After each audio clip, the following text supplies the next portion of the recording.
Yang ketiga, strength, kekuatan. Ada otoritas dia.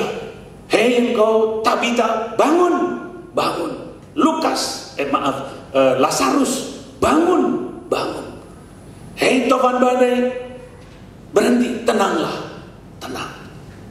Punya authority sebagai Allah, otoritas, ya. Punya ability. Ability itu satu kemampuan yang tidak mungkin orang lakukan, tapi bisa dilakukan. Bayangkan saja saudara-saudara atau keluarga dari orang yang dirasuk setan di Gadara, yang menamakan diri legion. Legion itu suatu jumlah pasukan yang lebih dari 10.000, satu legion, ya. Itu ada dalam diri dia. Maka disebut di cerita itu, tidak ada yang mampu mengikat dia, sebab semua rantai yang diikatkan kepada dia diputuskan.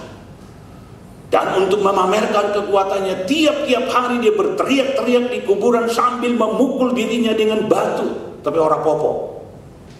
Kalau kita dipukuli tiap hari dengan batu, remek. Dia orang popo. Karena kekuatannya yang luar biasa. Bayangin keluarganya. Barangkali nasib punya anak, punya saudara, bernasib seperti ini. No hope. Sebab nggak ada yang bisa menjinakkannya, disebut ibarat binatang liar. Nggak ada yang bisa merantaikannya. Tiba-tiba datang Yesus, suruh pergi,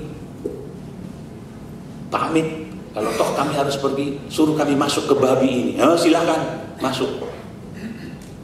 Dasar babi, itu keinginanmu yang jorok sana. Pergi sana.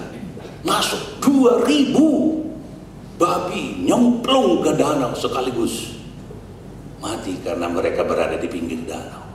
Tiba-tiba orang ini siuman jadi baik. Waduh, apa kira-kira bayangan mereka? Wah, Yesus ini luar biasa. Kita tadinya sudah punya pengharapan, tapi dia mampu sekarang memberikan pengharapan itu. Karena itu ada, Yesus pernah mengatakan, bagi manusia mustahil, tapi bagi Allah ada yang mustahil? Gak ada yang mustahil. Jadi ketika kita berjalan bersama dengan dia, dia menjadi juru selamat kita, dia menjadi andalan kita, saudara sekalian. Mestinya kita berbeda dengan orang dunia ini. Sama-sama susah cari duit, sama-sama susah mendidik anak, sama-sama susah untuk mempertahankan kesehatan, sama-sama susah mempertahankan kebahagiaan pernikahan. Tapi karena kita punya juru selamat, penolong, dimana ketika kita nggak bisa, dia bisa. Karena ini spesialisasinya. Kalau kita bisa, dia biarin. Dan memang kita disuruh. Porsi kita harus lakukan. Jangan lempar semua kepada Tuhan. Tuhan nggak mau. Karena dia tidak mau anaknya itu idiot, pasif. Dia mau anaknya yang tough, yang memang bagianmu do it, lakukan. Bagian Tuhan jangan tanggung, jangan pikir, berikan itu kepadaku, serahkan segala kekhawatiranmu. Yang kamu tidak bisa itu serahkan. Ini spesialisasinya Tuhan, yang baginya tidak ada yang mustahil. Ability, suatu kemampuan. Yang ketiga, strength, yaitu kemampuan untuk menanggung, memikul. Saudara, sangat rasanya tidak mungkin dia bisa memikul penderitaan sehebat itu. Disiksa, dihina, diludahi, tanpa salah dia diperlakukan sangat tidak adil. Ketika mau menghadapi itu, kemanusiaan dia saja gemetar.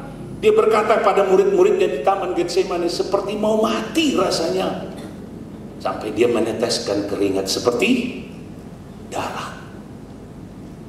Tapi ketika dia berkata kepada bapaknya, Bapa, bukan kehendakku, memang kalau boleh jauhkan ini, kalau boleh. Dia udah tahu bahwa dia akan ke situ. Bapa udah tetapkan dari awal, dari saat dia belum lahir, dia udah tahu tujuannya datang ke dunia ini. Tapi dagingnya tanda bahwa 100% manusia yang nanti berdarah-darah bahkan sampai mati takut. Tapi di dalam ketakutan itu dia mampu berkata, dia kuat untuk berkata, Bapa, bukan kehendakku, tapi kehendakmu yang jadi.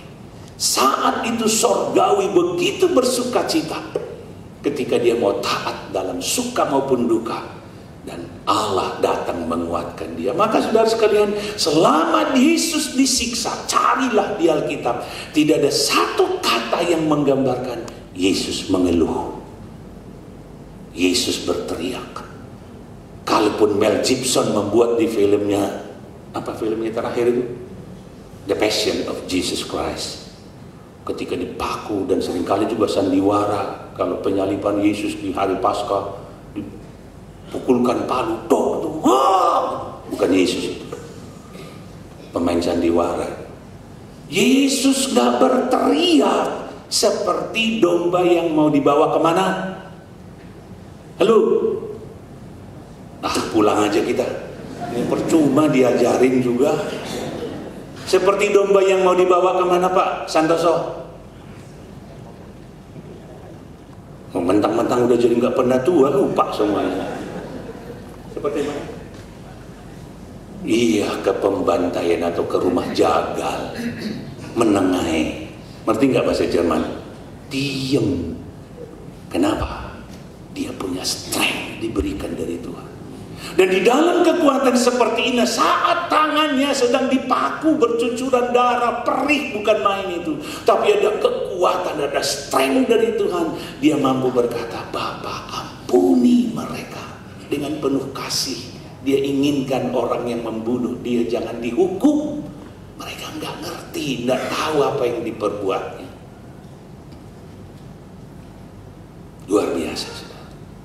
Jadi ketika kita diberikan Roh Kudus dikatakan oleh Yesus itu, kamu akan beroleh kemampuan itu. Dan Yesus demonstrasikan itu selama dia hidup, bahwa dia penuh dengan Roh Kudus. Dengan otoritas dia perintahkan yang mati bangun. Dengan otoritas dia perintahkan tofan badai berhenti. Yang tidak mungkin bisa dilakukan orang lain. Hanya 5 potong roti, kenyang 5.000, sisa 12 bak. Ability, satu kemampuan.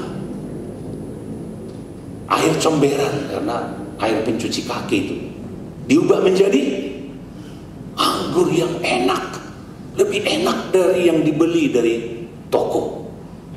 Itu pengakuan dari kepala perjamuan. Biasanya orang menyajikan anggur yang enak dulu, sesudah orang pada mabuk dikasih yang kurang enak, ya pasti enak semuanya. Racun pun dikasih, orang udah mabuk ya diminum. Tapi kau menyimpan anggur yang enak sampai sekarang. Comberan menjadi enak. Ability, membuat sesuatu yang tidak berguna menjadi sangat indah. Itulah Yesus. Itulah pada hari pembaptisannya, saudara sekalian, diumumkan oleh Tuhan, kepadanya aku berkenan, dengarkanlah akan dia. Jadi hari itu Yesus yang kemarin kita rayakan, yang diberitakan oleh malaikat, sebab pada hari ini telah lahir bagimu seorang juru selamat, Kristus Yesus di kota Daud, dan ini tandanya bagimu, dan seterusnya. Hari ini diberitahu Allah melantik Yesus menjadi juru selamat, menjadi penolong kita. Di awal tahun itu diumumkan, penolong Immanuel menyertai kita terus. Jadi seharusnya kita berbeda. Walaupun kita berada di dunia yang sama, di ketegangan bisnis yang sama dengan orang dunia, tapi kita punya andalan. Diberkatilah orang yang mengandalkan Tuhan. Karena apa?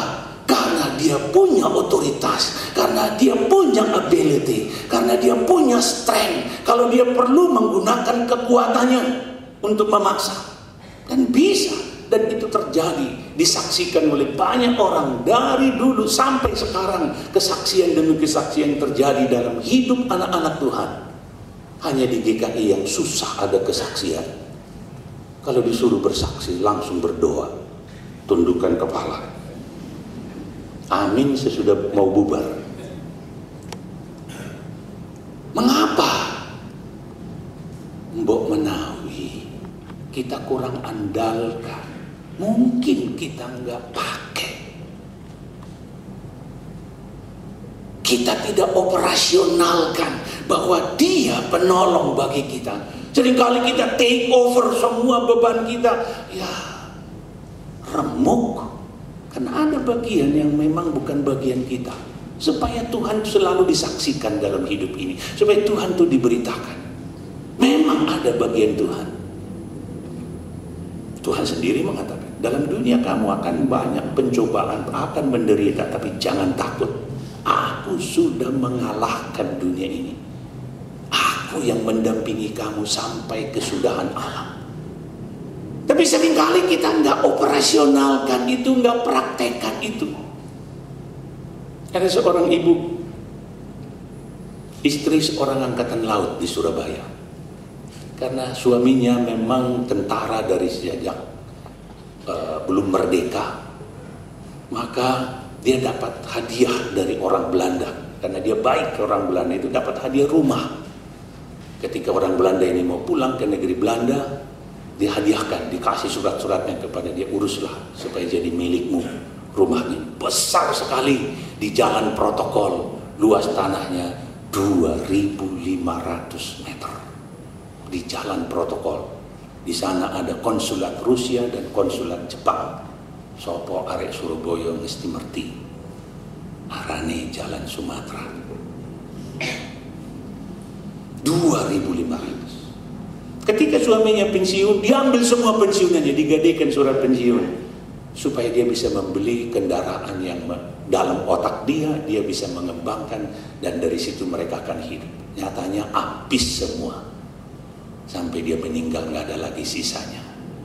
Istri dan anaknya 5 hanya ditinggalin rumah yang besar itu dan tanah yang luas itu.